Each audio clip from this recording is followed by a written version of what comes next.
Welcome to The Lock Shop with Nielson and Hustler, powered by Coolbet Canada.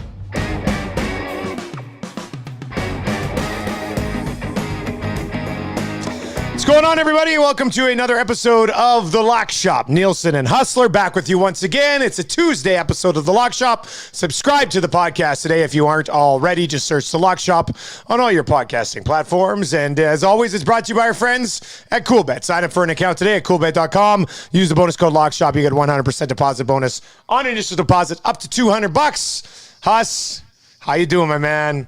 That's a tough Sunday right there, buddy. Dude, a tough Sunday. Hell, a tough Saturday for the Lock Shop. You will recall that two of my three picks were Willie Xalatoris and Jason Day, who were tied for the lead with 4 holes left. And Willie Z coming up short in the playoff. That maybe was a sign of what was to come, because the Niners NFC future blew up in front of my face in the aftermath of my team, my guy, face planting in one of the biggest stages. I'm still stunned. It was like they had all the momentum coming out of the Bills game, just ran up and down the field for the first half. That terrible mistake at the end is something that we'll be talking about for years, not getting the points, at least a field goal at the end of the first half. And then Dusty, the third and fourth quarters, and overtime for that matter, the Chiefs turned into that team that was struggling from weeks 2 through 6 of the regular season. And I'll give the Bengals a lot of credit. They said, screw it. We're going to rush 3 guys. We're going to put 8 guys in coverage. They made it very difficult for Tyreek Hill or Travis Kelce to get open. Mahomes seemed a little bit flustered, made some uncharacteristically poor decisions. And Andy Reid, for his part, they ran it on first down, and then they kept passing. And they did not want to take what the Bengals were giving them. A ton of mistakes. Listen, this is a hell of a football team. They've been to 4 straight AFC championship games. They did win a Super Bowl a couple years ago. Mahomes is still really young. There's lots of tread left on the tire, but this was tough. And for all you Chiefs fans that showed up after we got Patrick Mahomes, welcome to what it's really like being a fan of this football team. I can go back 20 years. I was so bent about the loss. And I'm trying to think, when was the last time I felt this bad? And I had to go back to the wild card or divisional round of 2014 when the Chiefs were up 38-10 on the Colts in the third quarter and managed to lose 45-44. That one took me months to get over, but listen, I'm not going to sugarcoat it. We choked, and that was as depressing and devastating a loss in a long time. That being said, I want to give a big shout out to the Bengals and Joe Burrow. As a Winnipeg guy that has cheered for some smaller market teams that have done a lot of losing over the course of my lifetime. Obviously, the Bombers turned it around the last couple CFL years. For the Bengals that have been a laughing stock of the league for basically 3 decades, to get to the big game with this young stud superstar quarterback in Joe Burrow. One player can change a team. It can change a city. And I'm pumped for the Who Dey fans out there. I hope they win it all. I'm not sure that they will. They got a big test going into LA to take on the Rams. But what a story they've been. And I'll tell you what, it's great for the NFL. I'm so jealous and proud of the Bengals, for Bengals fans.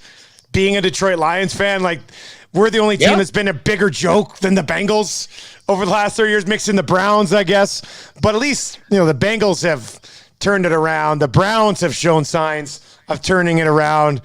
We're just still the Detroit Lions with a lovable coach that says lots of great things. I can't believe what it would be like to be in that spot of a Bengals fan right now. That would be incredible. As for the weekend, I had that bet builder that I felt really good about. And for the majority of the game, I was just cheering for Burrow to get sacked one more time because he's only sacked once, and I had him for 2.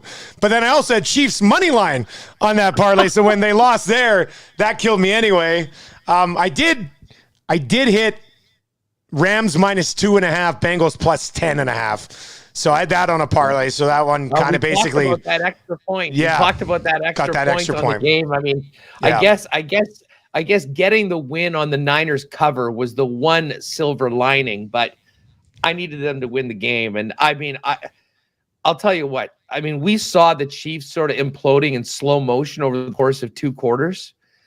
Jaquaski Tartt's missed interception, the drop on that pick in the quarter. I mean, that. How did he drop that? I don't know how you get over that. You know, someone said to me yesterday that I was talking about, because they've seen some weird drops at SoFi this year with the new stadium and the scoreboard and everything. Like, is it harder to see the football? Because other than that, there is absolutely no explanation for how that was a can of corn. That's a pop fly that's caught 100 out of 100 times, except in the fourth quarter of the NFC Championship game. And tell you what, good for the Rams, good for your old guy, Matt Stafford. You want to talk about a way to change a narrative on a career in a few weeks. He's one game away from doing exactly that. I'll be happy for either quarterback that wins. Yeah. But I'm pulling for the Bengals. What a great underdog story they are. And let the Skyline chili flow in the Natty if it happens. I can't imagine what the celebrations will like. And by the way, my guy Icky Woods with this big with the chain getting out to get the trophy, I thought that was amazing too. So going back to when the Bengals were relevant, and oh yeah, that was the 80s. So we split our games this past weekend, right? We each got one. So I'm 10-2. You're 9-3 in the playoffs so far. I am 13 seconds and a half point away from being 12-0. Like, it's that close, which is just wild. And you know what's even funnier? With the way we did the confidence picks, I know. I believe we're dead tied going into the Super Bowl. Yeah. So this is going to be, I don't know. We'll see whether we end up if we're on other sides of the line by the time we get to next week. But it could be a push, and we'll just be sending $25 invoices to Coolbet Chris for the overall. We'll see. Let's quickly look at that Super Bowl. Obviously, we've got a few episodes to give you our final picks, but the line as of this morning, total sits at 48.5, and it is the Bengals as 4-point dogs. So the Rams minus 4 points here, Huss. Just any general thoughts on how this number is opened? You know what? I mean, I think it's a fair number. I did see it go to 4.5 at some places yesterday and then back to 4. I think there's the potential that the Rams, like, put it this way, if the Bengals have a first half like they did last week against the Rams, I don't think that they're coming back. I mean, I don't think that the Rams are sort of having the problems that the Chiefs did in the second half. And then the other question, of course, is that, I mean, the pass rush and the defensive line of the Rams is elite. And the Chiefs had their moments. They weren't able to get the job done. Chris Jones, I'm sure, had a sleepless night. But then again, Joe Burrow did win a playoff game where he got sacked 9 times against the Tennessee Titans. There's a lot that needs to happen. I think the Rams are a favorite for sure. And I don't think they've really put much into quote unquote home field advantage with them playing at home. So there might be some value on the Rams. I'm really torn on this game. I mean, needless to say, I hadn't spent a lot of time considering a Super Bowl that involved the Bengals. And the last 48 hours has been mostly spent whimpering quietly in the fetal position in the corner. So I haven't spent a lot of time yet on the game. However, that's what next week will be all about. There'll be some great prop opportunities. And I'll tell you what, I think there'll be some interesting numbers on some defensive players when it comes to potentially an MVP. Aaron Donald to be a very popular pick. And with the amount of attention they're going to be putting on Aaron Donald, I saw someone, mentioning, what about Von Miller to get another one? I think he was listed at one book at about 70-1 to do that. And if they're spending all their time on Aaron Donald, and Von Miller can go and sack Burrow 2 or 3 times or make some big plays, you never know. That being said, Super Bowl week, we've only got 1 game left in the regular season. The Chiefs aren't in it, but we will have a ton to talk about next week when it comes to prop bets and really diving into this game. All right, let's get into the National Hockey League for today. We're going to get to our Tuesday sprinkles around the NHL, and then we're going to dive into Pebble Beach Pro-Am. We'll get to some of the picks there as well. But let's start with the National Hockey League. Huss, quite a few games tonight. I've got a under 1.5 point parlay for everybody here today as well. I hit one yesterday. 4 players to not get 2 points, and I hit it yesterday. So I got 5 more names for you today. So we'll get to that in a second. But where are we at for our regular picks? Excellent. Well, you know what? I'm going to start off my picks today with actually a money line underdog. I'm going to take the Washington Capitals in Pittsburgh to take on the Penguins. I mean, these two teams obviously have a great rivalry, and Pittsburgh's been one of the great stories of the first half of the season. But I think the Penguins are sort of hitting the skids a little bit. I mean, they were very fortunate to beat the Jets a week ago in a shootout. Connor Hellebuck sort of gave them a freebie in the third period to tie the game. And since then, they've lost 3 in a row. I think this team can't get to the All-Star game soon enough. And I certainly like where Washington is right now with what they've done so far. They're just a little bit back at Pittsburgh. Huge game for them. They want to catch up some ground. So I like Washington to jump on Pittsburgh, continue Pittsburgh skid on home ice heading into the break. Vancouver at Nashville. I'm going to take the Preds at home on the money line. Preds have been a great story so far this season, playing well. Certainly exceeding my expectations in the first half of the season.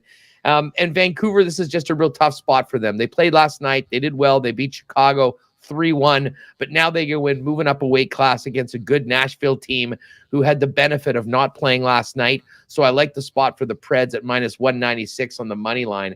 And then the final game, let's get some goals here. Colorado and Zona. The over is 6.5. To me, I think the Avalanche roll in this game. But we've also seen at times where they have given up, after they have a real strong defensive performance, sometimes they'll give up 2 or 3. I mean, if Arizona can score 2 goals, I think this is an easy over because I think Colorado scores 5 for sure. They've got the potential of covering this over on their own. So at minus 110, the over 6.5, we're going to go in at 6.5 with the over. So we got 1 money line underdog, 1 favorite, and 1 over. Going to bet those individually, but putting those games together, nice plus 562 parlay that I'm in at over at CoolBet right now. Where are you going, Dusty, for one of our final nights before we have a little bit of a break for the All-Star game?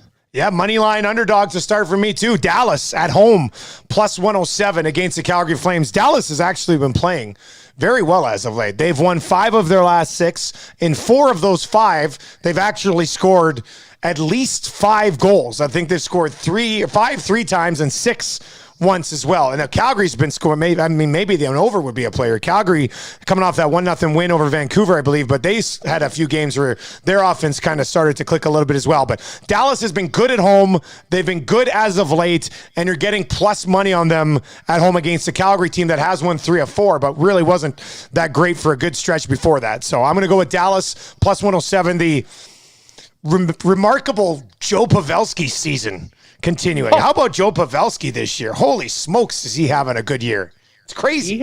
He has been unbelievable. And you know what? I'm just looking at that. You just sort of piqued my interest. I'm just poking over. Add the over 6 on that game at plus 115 to the card for tonight. I don't mind that you say that. It's very difficult to keep on putting up really low scoring games. And Calgary has had some explosions of offense. And I'm not too confident on the Dallas goaltending, to be honest with you, for that. So yeah, we'll add that. We'll add that to the card as well. An extra bonus pick coming out of one of yours. I like it.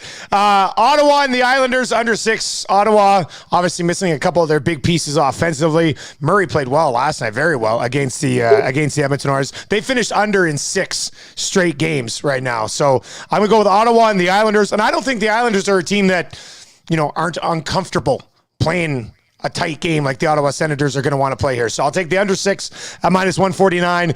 And then the Boston Bruins, they've not been happy with their own play as of late.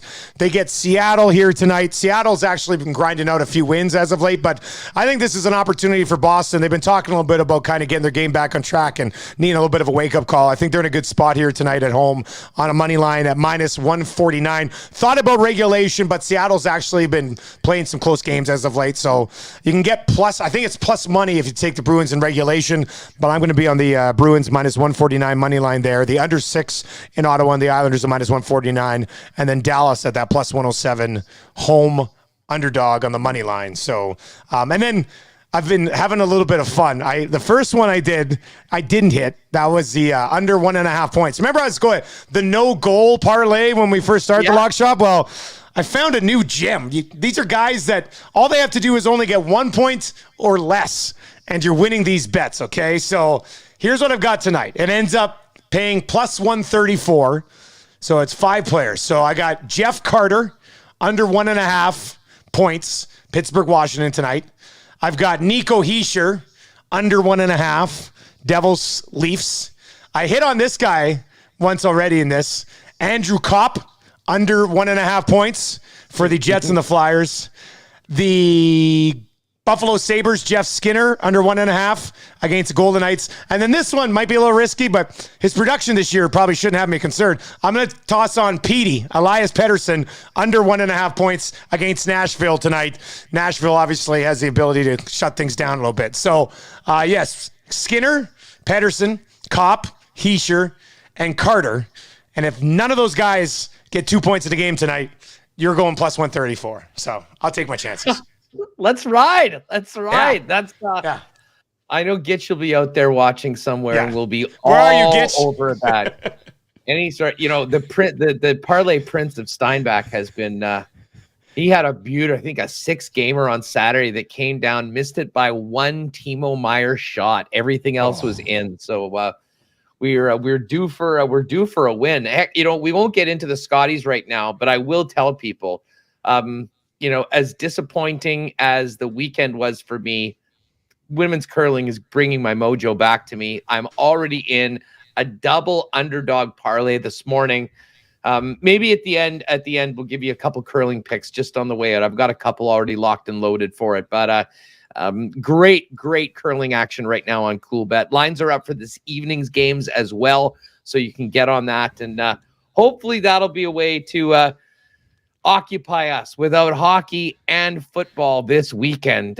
Although I'm sure Friday we'll have some fun because we can kind of get into a number of the mid-season numbers on the NHL. I imagine CoolBet will have some updated numbers on the awards. Yeah, they should. You're right. Playoff, all those things. So that I think is the plan for Friday. But we do have golf as well. So let's dive into the Pebble Beach Pro-Am here. Okay, Pebble Beach is a weird tournament. It sort of seems to alternate from a top player winning it one year to a guy that's coming in at like 100 to 1 or more. So keep that in mind. I mean, underdogs and long shots are definitely in play at this tournament. That being said, I'm going to take a couple guys near the top of the list. I'll start with Will Zalatoris. This guy's so due. I mean, we talked about him last week at 34 to 1. He seemed like he was a guy, and his ball striking round on Saturday was one of the best you will simply ever see. He lost 3 strokes putting, and was still at basically moved all the way into the lead. I mean, he was hitting everything within about 10 feet, and unfortunately wasn't able to sink a few putts. And that was the same case on 18. I mean, he missed that putt to win the tournament by, I don't know, half a centimeter, a few millimeters. Heartbreaker for him. But shout out to Luke List. He's been a guy we've talked about beforehand. Big win for him at 80 to 1.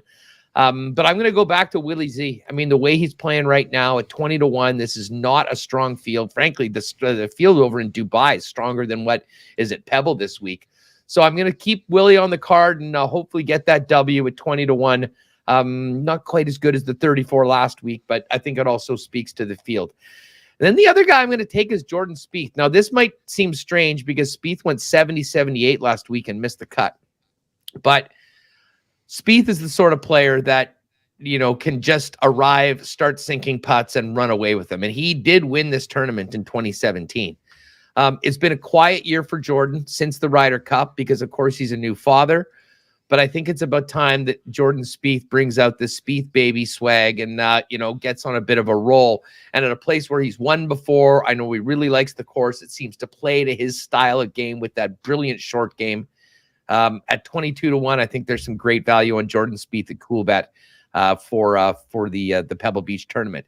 And then my guy Min Woo Lee is overseas now. He's the New Zealand guy, had an amazing year on the European tour. And I said to you a few weeks ago as we got into golf, I just can't wait to bet on Min Woo Lee when he does get over to North America at some point. And what better spot than to get in? Now, I mean, 64 to 1, we're not expecting him to win. I do think, though, that he's got the game where he can be in contention. And as we've seen before, and I sort of rolled out with some of the guys that came out of nowhere to win this tournament, it's not unheard of of happening at Pebble Beach. So with a guy that has that sort of talent, I think just by the talent and what he's done worldwide, he probably should be in and around 35 or 40. But I get it. Hasn't played a lot in North America, hasn't played these tournaments before. So I think we're getting some extra value. Bottom line is the guy can play. Looking forward to seeing what he can do this week. So adding in a long shot, we're going to put a sprinkle on Min Woo Lee of New Zealand for my third pick to ride with Willie Z and Jordan Spieth. What do you, quickly before I get to mine, like, Cantlay's a heavy favorite here, plus 750. Like when I first kind of started looking at the field before I looked at the odds, I was like, man, like initially I was like, oh, I'd love Cantlay. And then I saw the plus 750 and I was just like, okay, maybe I don't love Cantlay because, I mean, that's a pretty significant bump over everybody else in this field. For sure. I mean, basically it came out and I know Mayo, Pat thought that the odds would come out. He had an interesting tweet before they did, thinking that Cantlay would be in and around 12. And Daniel Berger, about 10, and Daniel Berger would be in and around 12.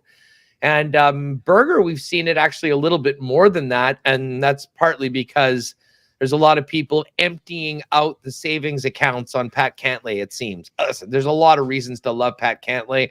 Wouldn't surprise me at all if he won. He's the best player in the field, I would say.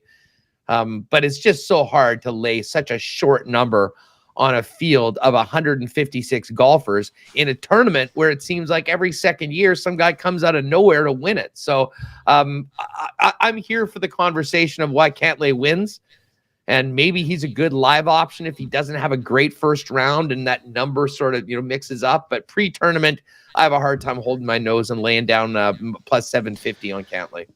I'm going to go with, let's start at plus 2,700, Maverick Mcneely, 18th right now in FedEx Cup standings. T5 in 2020, runner-up in 2021 as well at Pebble Beach. So this is a guy who has played this course well the times that he has been there, and he's also continuing to work his way up the rankings. So Maverick Mcneely, I think he's fifth actually, just behind Spieth, just ahead of Rose at plus 2,700. I'm going to go with a guy who actually put together a pretty good push just last weekend as well. Tringali's at plus 2,900, Cameron Tringali.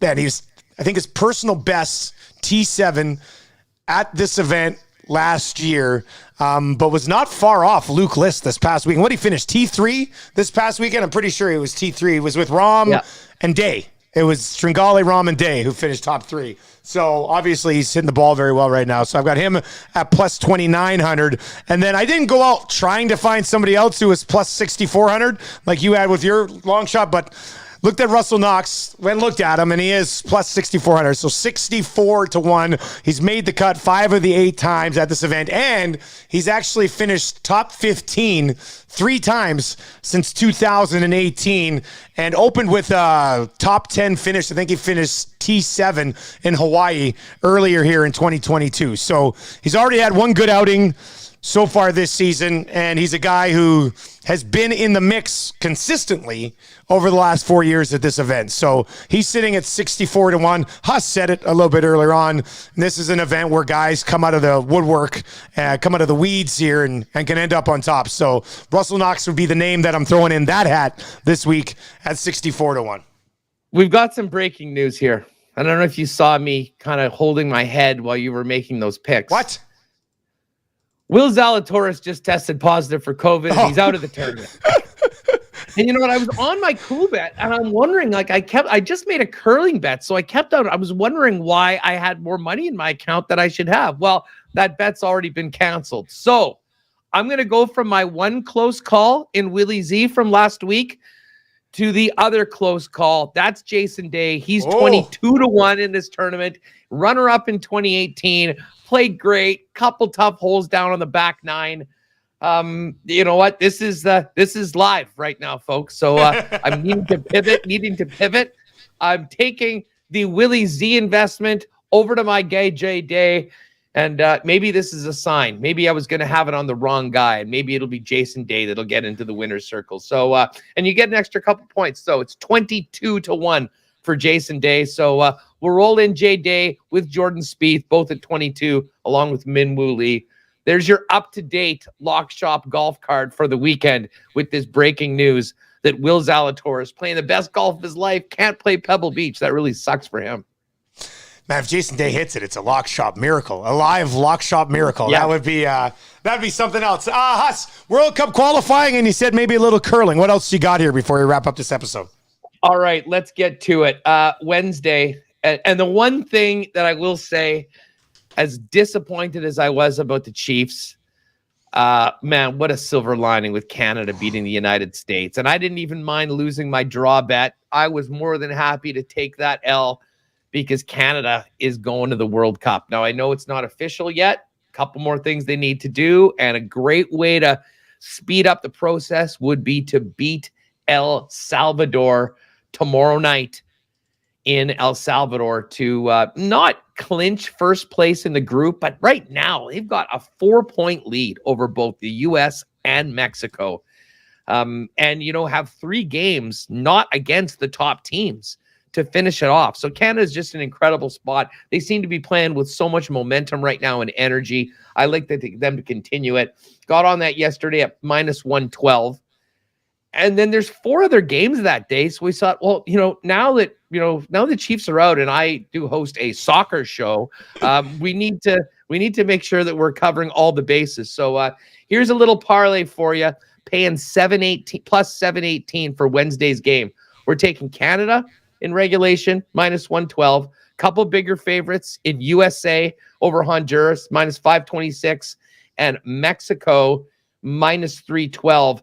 The one game that is, certainly the odds are a lot higher is the Costa Rica Jamaica game. Jamaica's all but out. Costa Rica has a slight chance of pushing Panama.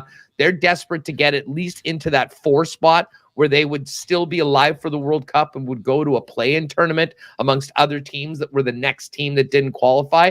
And Costa Rica is getting +175 to win against Jamaica. So we're not looking for any extra time, or we're not looking for any draws here. We're looking wins. Canada, the States, Mexico, the classic CONCACAF, along with Costa Rica at +175 and Jamaica. Put all those together for +718. You throw 25 on that, it'll pay you back just over $200. That's a nice number, buddy. I like that. Yeah, especially with 3. I mean, Canada's only -109, but with the way they've been playing, I mean, there's 3, almost, in my opinion, 3 sure things locked in there, right? So, yeah, and as I said, this is not a point where for Costa Rica, a draw is fine. I mean, they will be playing. They have to win this game. Yeah. They have to get 3 points out of it. And I was a little surprised that the number was so even with Jamaica, who actually, they looked okay. They scored a couple goals against Panama, but they still lost earlier this week. So big one for Costa Rica. We'll see what happens. But it'll be a fun 4-gamer to play while we watch Canada come one step closer to booking those tickets to Qatar.